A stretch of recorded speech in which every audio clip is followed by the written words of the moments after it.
Comment décrirais-tu ta médiumnité en quelques mots et quelles sont tes perceptions? Alors ma médiumnité déjà, elle évolue. Elle n'est pas la même aujourd'hui qu'elle ne l'était il y a 2 ans et qui plus est il y a 6 ans puisque elle n'était pas réellement ouverte, en tout cas j'y étais pas connectée. Aujourd'hui, ma médiumnité, c'est du clair savoir, ou de la claire connaissance. C'est-à-dire que j'arrive à me connecter consciemment ou inconsciemment, donc volontairement ou involontairement, au champ informationnel qu'on appelle des archives akashiques, qui est en fait celui des mémoires de l'univers. Et c'est essentiellement donc des informations qui se matérialisent dans mon cerveau finalement. Je sais, c'est comme si c'était un souvenir quelque part, si on avait à le comparer à ça. Et progressivement, ça évolue dans le sens où, en plus de l'information, parfois j'ai des images, parfois j'ai des petites vidéos. Alors c'est pas de la haute définition, c'est, comme un souvenir. Voilà, je dirais que ce qui décrit le mieux la forme de ma médiumnité, c'est ça. De l'information un peu comme un souvenir, sachant que c'est pas mon souvenir à moi puisque c'est celui des mémoires de l'univers, les mémoires des archives akashiques.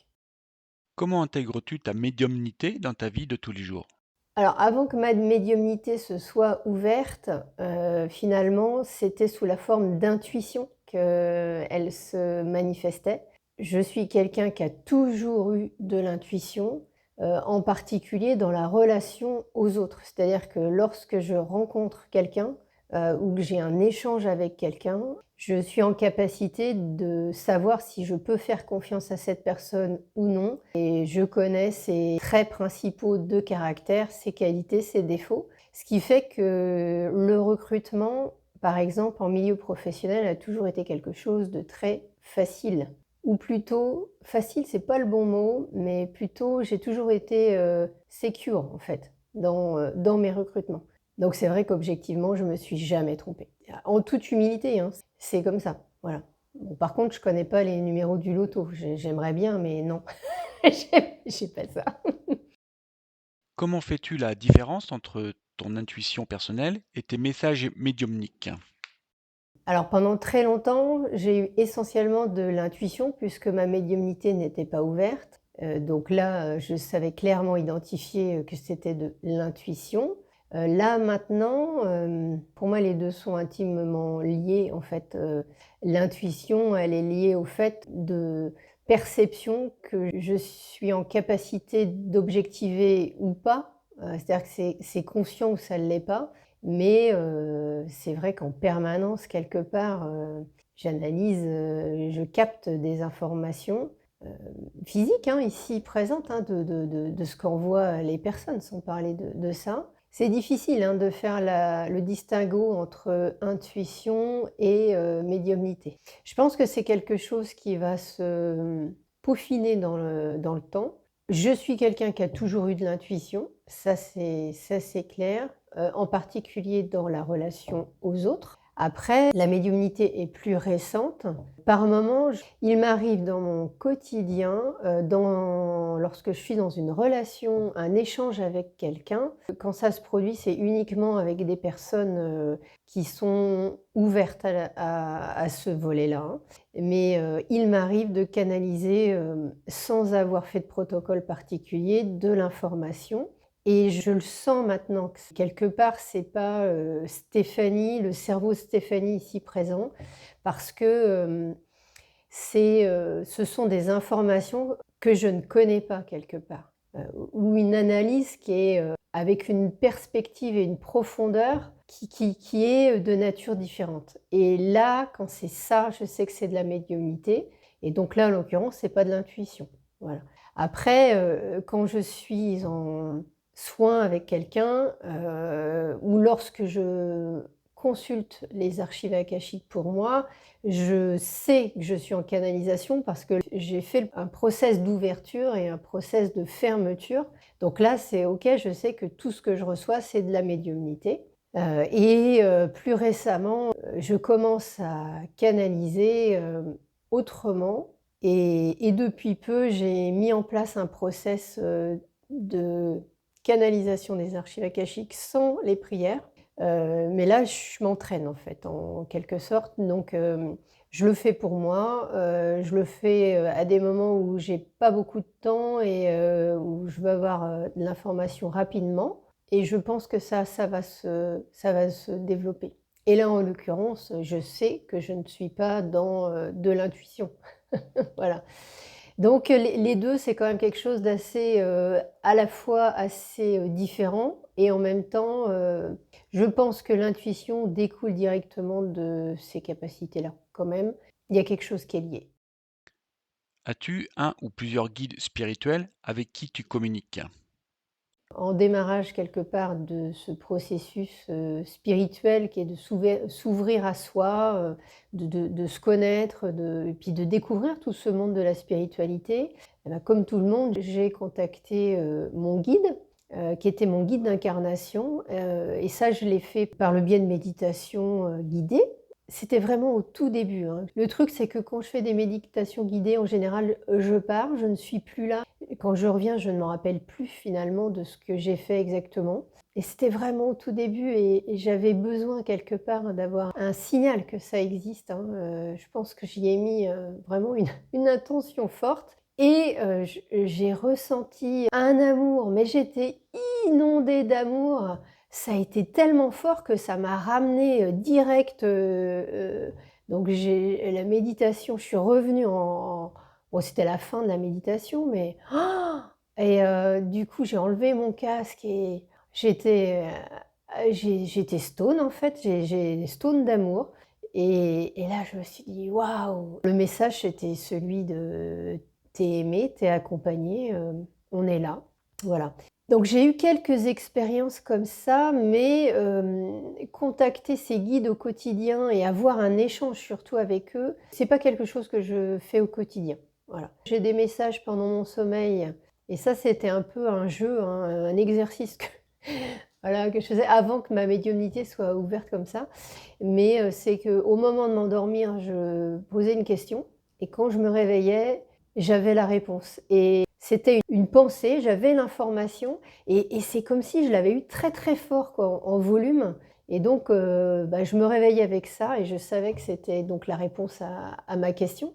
Ah ça c'était extraordinaire ça.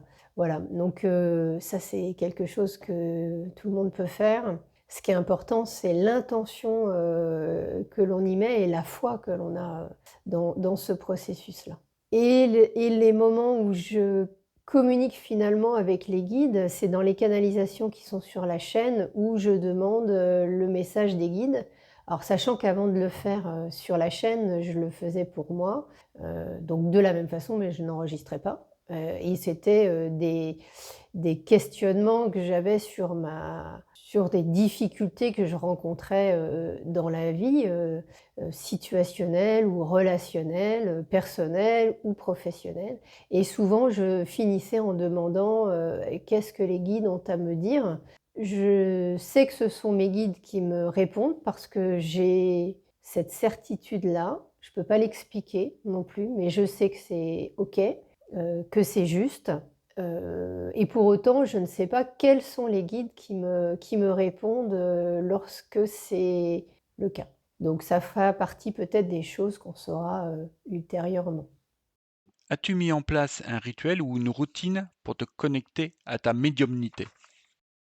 J'ai pas spécialement de routine liée à ça dans mon quotidien. Par contre, je sais pas si on peut appeler ça, une routine, mais quand je veux faire des canalisations, spécifiquement, en utilisant mon canal médiumnique et bien là c'est simple, hein, je fais prière, d'ouverture, je canalise, prière de fermeture.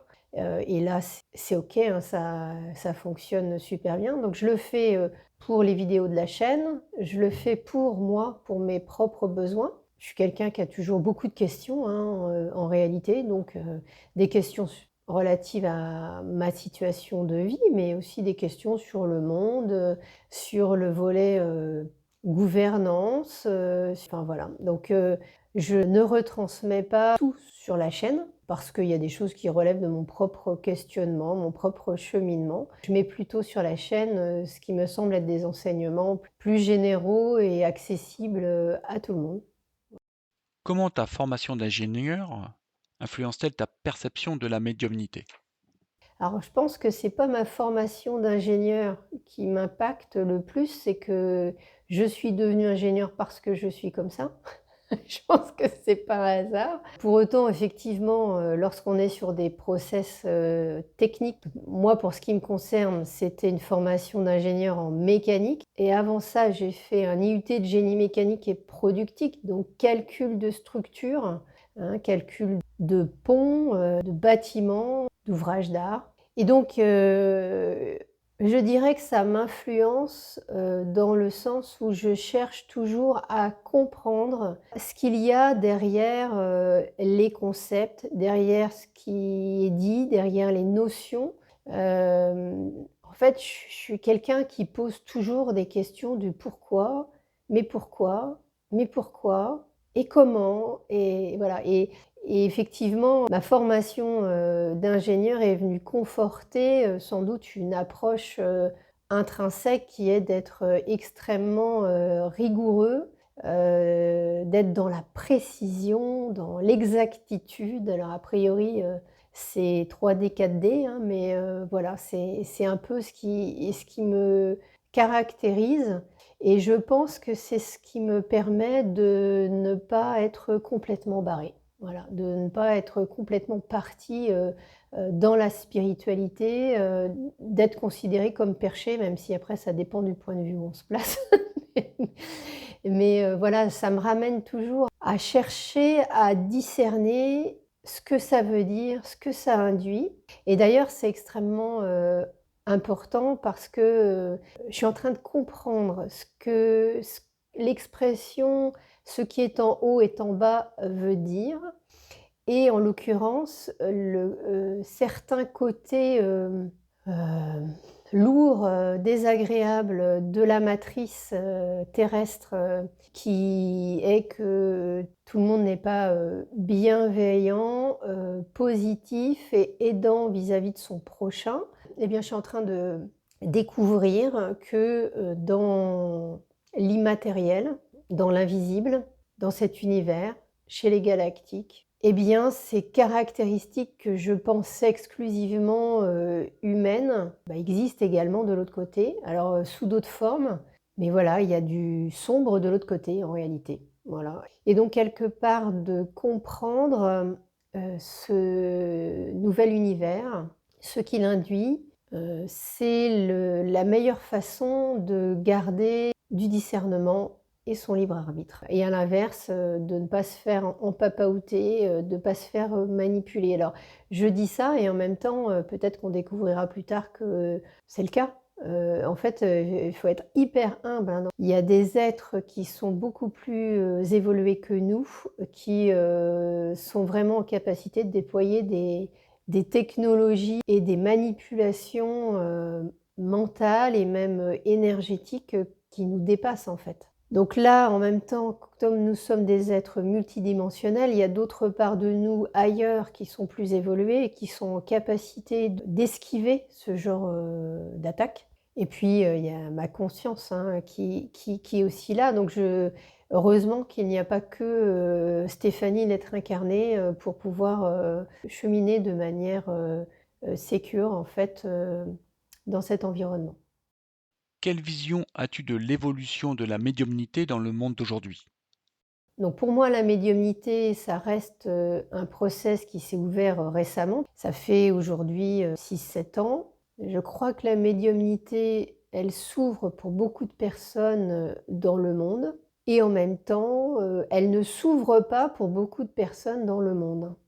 Ce qui crée quand même des frottements, entre les personnes dites éveillées et non éveillées, sachant qu'en réalité, l'éveil d'aujourd'hui n'est pas l'éveil de demain et donc demain on considérera qu'hier on n'était pas éveillé, donc ce sont des notions très relatives. Il y a vraiment beaucoup d'humilité, à avoir par rapport à ça, mais ça tiraille dur quand même. Je trouve que ça Ça tiraille dur. On a l'impression qu'il y a 2 mondes qui cohabitent. Mais ceci dit, le monde ouvert à plus grand que soi, au divin, indépendamment des dogmes qui, eux, finalement, ne favorisent pas l'accès à ce monde-là. Alors, c'est vrai que moi j'ai beaucoup de plaisir à aller, à pouvoir discuter avec des personnes qui sont ouvertes à plus grand que soi, à ce monde de l'invisible, sachant que, il y a énormément de sensibilité, il y a énormément de variété, de perception, et finalement il y a beaucoup de champs fréquentiels donc, dans l'univers dans lequel nous vivons, il y a, énormément de mondes différents finalement et comme nous sommes tous différents, nous n'avons pas tous accès intuitivement et avec facilité aux mêmes aspects de cet univers et donc c'est hyper riche. Échanger avec des personnes qui voient, le petit peuple, qui, travaillent sur la géométrie sacrée, qui, voient et travaillent avec les dragons, enfin moi je trouve ça extraordinaire. C'est d'une richesse, infinie, clairement.